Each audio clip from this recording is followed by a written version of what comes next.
How is your relationship with your dad now? We're in a strange place in our lives in the moment. I think it's going to take me retiring for us to be able to kind of just become a father and son. Mm-hmm. Right now, I don't need an advisor. I don't need a coach. I don't need a mentor. I just need a dad.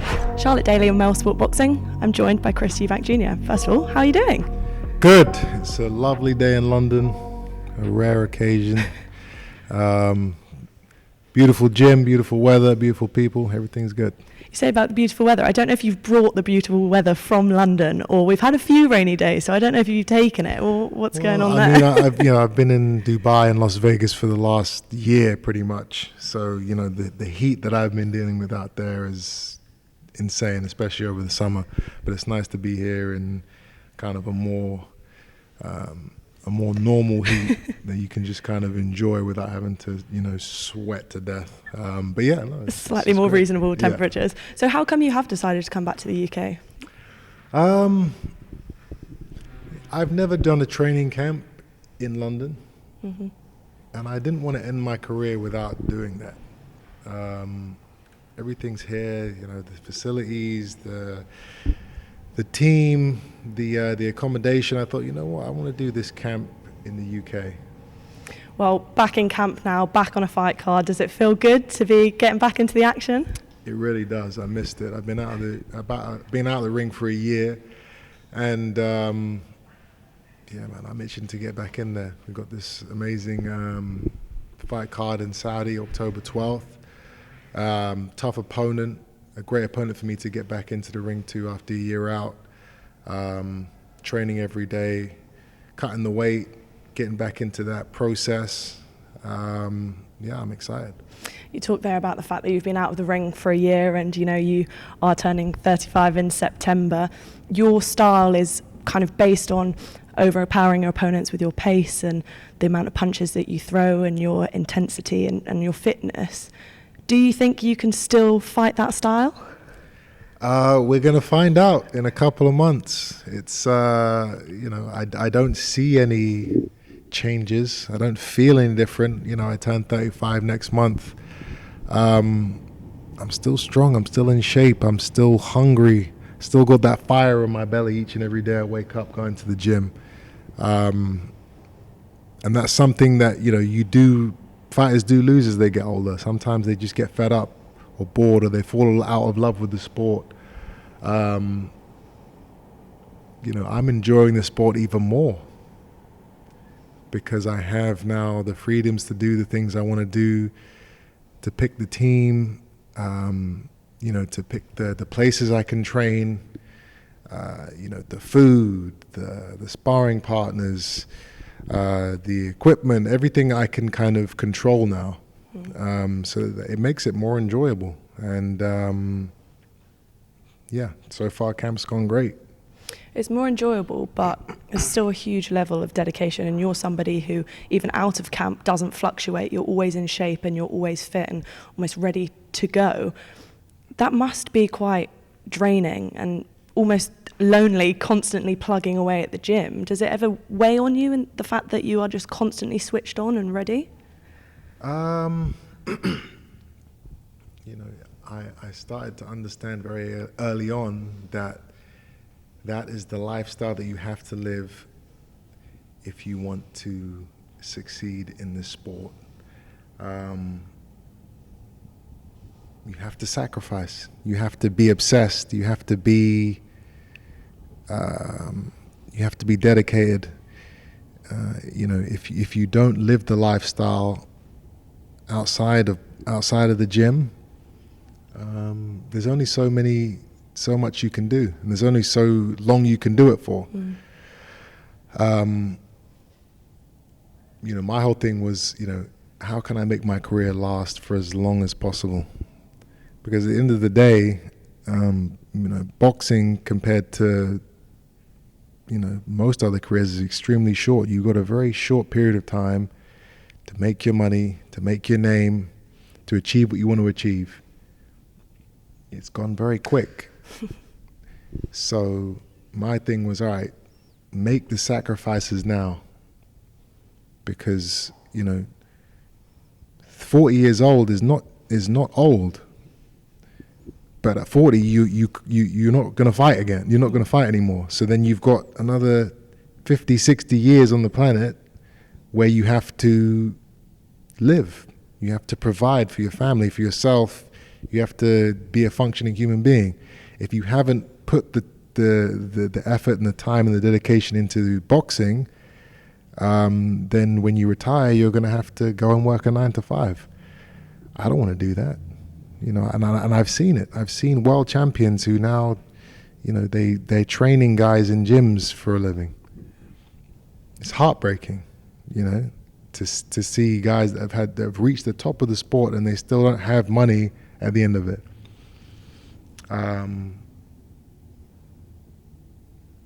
Does the thought of retirement scare you? No, because I'm smart with my money. I'm smart with my life. You know, I don't let things drain me. I don't let things sidetrack me. I know when I retire, I'm going to be fine. There are many other things I can do. Mm-hmm. I'm not going to have to retire and then, I've run out of money and I've got to go back in the ring again and fight so I can make a bit of cash. You got to be responsible. You know, I learned a lot of this from my father. You know, he went bankrupt. So that taught me, you know, everything you're doing, it has to be planned. It has to be responsible. It has to be, there has to be an end goal. You can't just, you know, win fights and make money and, well, you know, the money's always going to be there. It's not. Mm-hmm. You know, you've got to be responsible. And that's something that I think has transferred over very well into my career. You say there about having your mindset about after boxing and being fully committed whilst you're in boxing. I heard you say before that you struggled to differentiate between Chris as a boxer and Chris as a normal person. Do you feel like you've got the balance between the two of them now? I remember you saying that when people asked for photographs and you'd still not smile because you were still in that kind of boxing mindset. Do you feel like that shifted a bit more? Yeah, that comes with age and experience and just becoming comfortable in your own skin, you know. Coming into the sport, I was very, you know, I didn't know how to speak in front of a camera. I didn't know how to interact with people that I didn't know.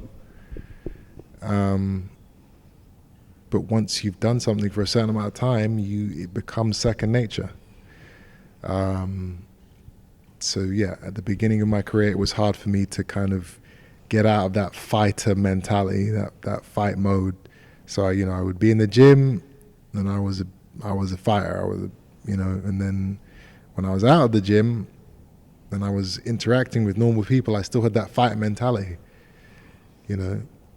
And I realized over time that you can't be that person with or around civilians. They don't understand it. It doesn't work. You know, when you meet somebody you don't know and they ask for a picture, you gotta be nice. I didn't know what nice was when I was 20. I wasn't a nice guy. Now I know how to be nice around people, around normal people. So yeah, it's a journey. I know you've spoken openly before about kind of being in a gang and the trouble that you would get into. Do you think you kept that boxing demeanour and that mindset when you were slightly younger because you were almost worried about falling back into that habit? Yeah, you know, I was in a gang. I was like any other kid at 15, 16. You know, I was boisterous. I wanted to get out there and test the waters and get into trouble. But you know, that was actually one of the reasons why I ended up going to Vegas. Went to high school in Vegas for 2 years, started my amateur career out there, got away from that kind of lifestyle that I was slipping into in England. You know, gave myself the opportunity to really just focus on the boxing. I didn't know anyone out there, so I couldn't go out and mess around with these kids and get into fights and stuff like that. Even though I did get into a few fights out there, it wasn't gang related. It was just, you know, me being a kid. but yeah, that was a very good start of my journey, being out there in Vegas, being in these tough gyms, getting my ass kicked every day, learning how to avoid that. All right, I got beat up again today. How do I get this guy and make sure I don't get hit with that shot? And just going through that whole process away from the lights. In England, I was Chris Eubank Snr. Every time I would go to a gym, it was like all eyes on me. And in Vegas, I was able to kind of disappear into the scene and learn my craft. And I've always, that's always kind of been my second home. I've been out there for the last 6 months. The gyms are amazing out there. The heat is great for cutting weight.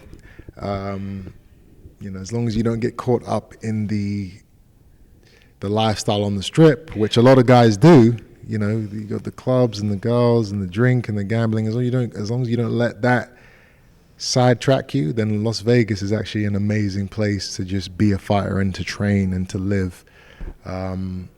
So yeah, I would say Vegas is my home away from home. Yeah, I don't think you hear many people say that they go to Vegas to tame themselves. It's normally like almost the other way around. The complete opposite. You said there about the fact that gyms, especially in the UK, you would always come under Chris Eubank's son. What was that like, having that pressure on your shoulders and initially growing up in his shadow?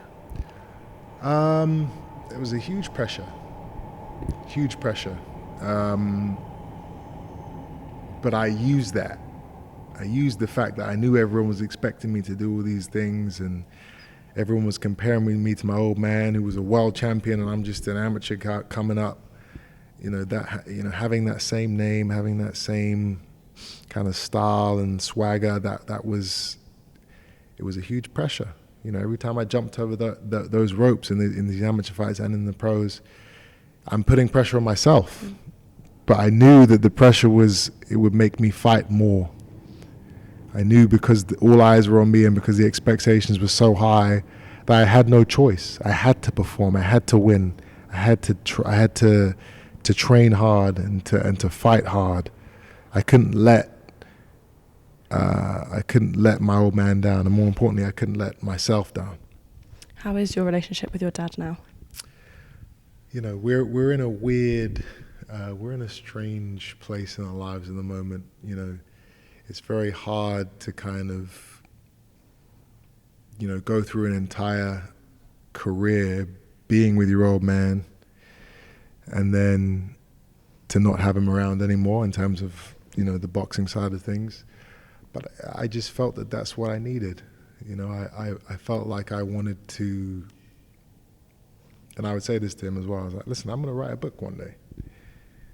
The book can't be everything that my dad said I should do. I did. Mm-hmm. I've got to find out on my own. I've got to make my own choices. I've got to write my own future. You guided me, you helped me, you stuck by me through the early stages. But as an adult now, I'm confident enough to kind of make my own choices, for good or for worse. If I succeed, great. If I fail, it's still great because it was on me. I can't fail because of something I did that someone else told me to do. Mm-hmm. I wasn't going to give him that power or that pressure. I wanted everything to be on me. And as a man, I think that's fair. That was hard for him to hear because obviously, throughout my whole life, he's always been there, been the one he was always the one controlling things and telling me what to do, and I would follow. So, that's been hard for him to kind of deal with, that mindset and that what I was saying to him and how I wanted to proceed with things. So we're still dealing with that. I think it's going to take me retiring for us to be able to kind of just become a father and son. Mm-hmm. Because at the moment he can't separate, business and boxing from just being my dad. And I said that to him. Right now, I don't need an advisor. I don't need a coach. I don't need a mentor. I just need a dad. Yeah. he's still trying to figure that out. So I've just got to let him. I've got to let him do his thing. You've taken over the father role now with Raheem, your brother's son. What kind of learnings have you taken from your own experience and in terms of taking that into the way that you're fathering him? Well, Raheem is only 3 years old, so it's a very different dynamic. He's still experiencing life. Everything that we do is all new to him, which is amazing. But yeah, I will definitely be. The things I've learned from my experiences with my old man, that will be definitely things that I'll be handing down to him as he gets older. And I will be handing them down to my own son, which I'm planning on having at some point in the future.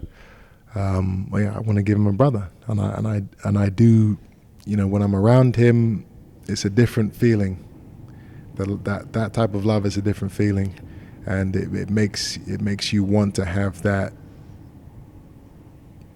family setting more, So, there may be another junior on the way coming soon at some point. Yeah. Well, we'll turn it back to the boxing now. In terms of your style, you've linked up with Bomac, and I think it's almost he's bringing out a controlled aggression to you. Do you think that style is helping you, and do you think that going forward creates the perfect rounded fighter that you need in these stages of your career? My last camp was with Bomac. We had a 4 or 5 week camp, very short. I wouldn't say that he changed my style. He helped me get to where I needed to get to in terms of mindset, in terms of schedule and training. I don't believe he's going to be with me for my next fight, unfortunately. There's a few things that have happened, and it is what it is. But for me, it's about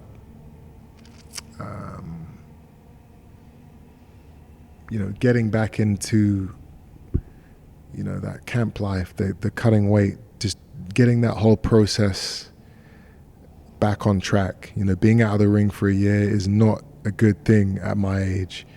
I was in a contract that I couldn't, there were issues and legal problems, and, I couldn't fight over the last year. Now I'm out of that sticky situation. I'm free. And I'm now able to move how I want to move. So now it's about consistency. We've got a good fight here on October 12th, and then we're going to have mega fights on a regular basis over the next 12 months after October 12th. So it's a very, very exciting period in my life, and I can't wait to start the journey. Talking about that fight with Kamil, he obviously fought against Golovkin and Jamie Munguia, but those fights kind of showed his limitation when it came to fighting at that elite level. Do you understand why some people were potentially disappointed with the announcement of this fight, that you had so many big names on the table and they were expecting one of those? Can you see the disappointment? When you're out of the ring for a year, you have to do what's best for you. I had an offer from Canelo, but I'm not fighting Canelo for a payday. I want to beat that guy. I know I can beat him. But you don't beat a guy like that after being out of the ring for 12 months. The big names are there. The big names aren't going anywhere. I need to make sure I'm in the right state of mind, in the right physical, in the right shape to be able to go and perform to the best of my ability in these big fights. These are my last few years. I can't afford any slip-ups. I can't afford any bad performances. And we've seen it many times in the past with guys who are coming off of long layovers and they don't perform. You saw Wilder. That's all because of time out of the ring. It's a real thing. I'm not letting that happen to me. I was going to ask about the Wilder situation. Is that something that you saw and you thought, I'm not doing that? Absolutely. You don't go into massive fights after being out of the ring for so long. I don't care what the money is. I want to win. That's more important than a payday for me. And I'm in a blessed position to where I'm not hungry in terms of on the financial side of things. A lot of other fighters are. So that, you know, they'll jump when the number's put in front of them. For me, I'm not in that position. There's a lot of big fights to be made, and they will be made. They'll be made at the right times. I spoke earlier about your kind of aggression and the pace that you fight at. With Kamil, he's more of a kind of a methodical fighter. He's consistent with the jab, and he, you know, has calculated combinations, and he's slightly more defensive. But that jab is something that he utilises well. I think he lands and throws, you know, 25 to 30 jabs in a round, which is the higher, you know, rate for the division. What do you make of him as a fighter, and specifically that jab? I think he's a solid opponent. I think that you know, he's an opponent that if I'm not on the ball, you know, there can be that's a banana skin, you know. But I think that if I go in there fully prepared, he can't live with me. So I just got to go out there. I got to implement the game plan, as I always do, get the victory, and put on a show in this new mecca of boxing. Saudi Arabia they're doing amazing things. His Excellency Turki al-Sheikh is changing the game, and it's a privilege to be able to go out there and perform in that country, and yeah, I'm excited. Just sticking on the tactical side for 1 second before we move on to that, talking of jabs and things like that, George Groves was somebody who utilised his jab really well. That kind of neutralised some of your aggression in your fight with him. What did you learn from that fight? What did you kind of take away from that fight that has helped you and will potentially help you in this fight now? Yeah, obviously, listen, jab's the number one punch in boxing. You can win a fight just off of a jab. I've done that before, actually. You know, that fight, I learned that, you know, weight is a real issue. I learned that night that I wasn't supposed to be in the super middleweight division. You know, the guy was 20 pounds heavier than me on the night. And I learned that, yeah, you need a game plan. You need a team around you that can devise that game plan, and you need to stick to it. You know, my mindset in that fight was just go to war. Mm-hmm. As you get older, as you get more experienced, you learn that you need to give yourself every opportunity to win on these big fights. You need a team. You need to study. You need to prepare as much as you can. Going in there and just, you know, throwing hell for leather is it's all good, and it got me a very long way. But eventually, you have to become more technical and tactical with what you're doing. So that's one of the main things I learned in the Groves fight. And Kamil seems like to be a very tactical fighter. So that's something I'm very aware of and that I will prepare for. You said there about Saudi Arabia and the opportunities that can come to fighters at the moment, but what is the motivation for you to keep fighting? Because you've been in the game for a long time now. You had probably a career best of performance against Liam Smith last time out. What is now the motivation that's keeping you going? Legacy, the obsession I have with the sport of boxing. It's kind of just as simple as that. You know, I love being a fighter. It's what I do best. It's not all I know. It used to be all I knew, but you know, it's a huge part of my life.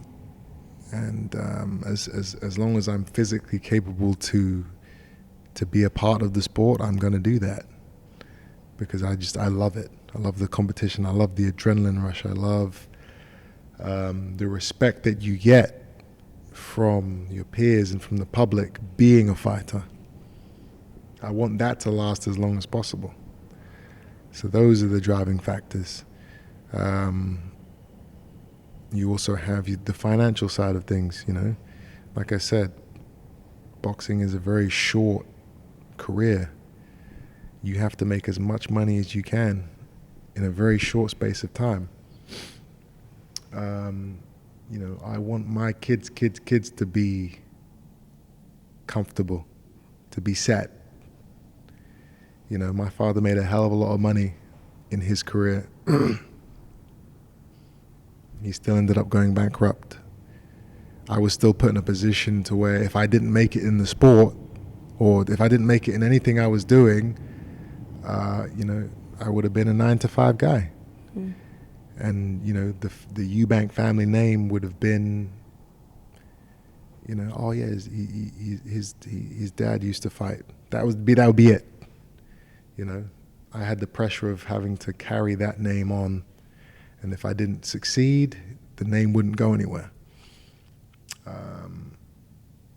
I don't want to put that pressure on my future family. I want them to be good regardless. So this is how you do that. You fight as much as you can, you win as much as you can, you make as much money as you can. And you get out with your health. And you get out with your faculties, which is another hugely important thing for me. Do you think too many boxers stay in the game for too long? I mean, what's too long? If you don't have the money to support yourself and your family, it's not too long. You got to do what you got to do as a man. And that's most of the reason why these guys stay fighting when they shouldn't really be, because they need money. But for me, it's a conscious thing about, you know, getting hit in the head. It's not a good thing. You know, I don't know if it's an age thing. I don't know if it's, I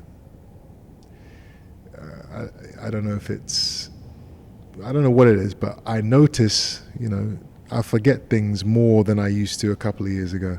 Mm. I forget names or telephone numbers or things I'm supposed to do. You know, that's from taking blows to the head, I would imagine.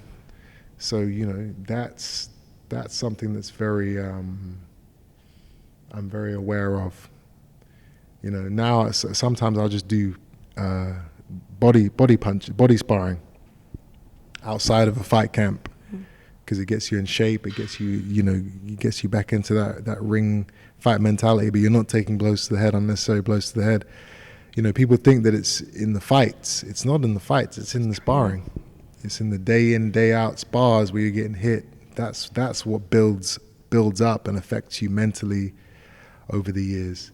So, you know, when I was a kid, I never thought about any of this. But as you get older, this is something you have to think about.